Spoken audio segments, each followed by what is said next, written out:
આ માસીનું એવું કેવું છે કે આખા બોમ્બે માર્કેટમાં આના જેવું કલેક્શન એને ક્યાંય નથી મળતું. છેલ્લા 5 થી 6 વર્ષથી અહીંયા આવે છે અને અહીંયાથી જ માલ લઈ જાય છે અને પોતાની દુકાનમાં વેચે છે. અને એ માસી સ્પેશિયલી ઉનાથી ફાયદો થાય છે. તો મિત્રો આજે આપણે આવી ગયા છીએ માજીસા ડિઝાઇનરમાં. આપણે કઈ કઈ વસ્તુ રાખીએ છીએ અહીંયા? આપણે સાડી રાખીએ અને ચણિયા ચોળી રાખીએ.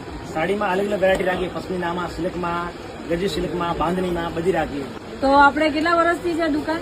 આપણે દુકાનને 9 સાલ થઈ ગયા, કમ્પ્લીટ 10 સાલ ચાલે. આપણે ચણિયા ચોળી શું ભાવથી ચાલુ થાય? આપણે દેખો એમ તો ચણિયા ચોળી 1000 થી સ્ટાર્ટ છે, પણ આપણે બ્રાઇડલ ચણિયા ચોળી 2500 રૂપિયા સ્ટાર્ટ. આ સાડીમાં બીજી કઈ કઈ વેરાયટી રાખો છો તમે? દેખો એમ આ પશ્મિના સાડી છે કે આ મારા પાસે 1600 રૂપિયા સ્ટાર્ટિંગ છે. હમણાં સેલમાં મૂકી દીધું. બાકી આમાં મારું પશ્મિના છે, કાંજીવરમ છે, કલમકારી છે, ડોલા સિલ્ક છે, બધી ઘણી બધી છે. એટલે તો મિત્રો તમને બધી પ્રકારની સાડી તમને એક જ શોપ પર મળી જવાની છે. હવે કોઈ વસ્તુ આપણે ઓનલાઈન જોતી હોય તો તમે કેવી રીતે આપો છો ઓનલાઈન? ઓનલાઈન જો તમને ફોટો પણ મળી જાય અને તમારે વિડીયો કોલમાં જોવાનું વિડીયો કોલમાં પણ બતાવી દઈએ તમને.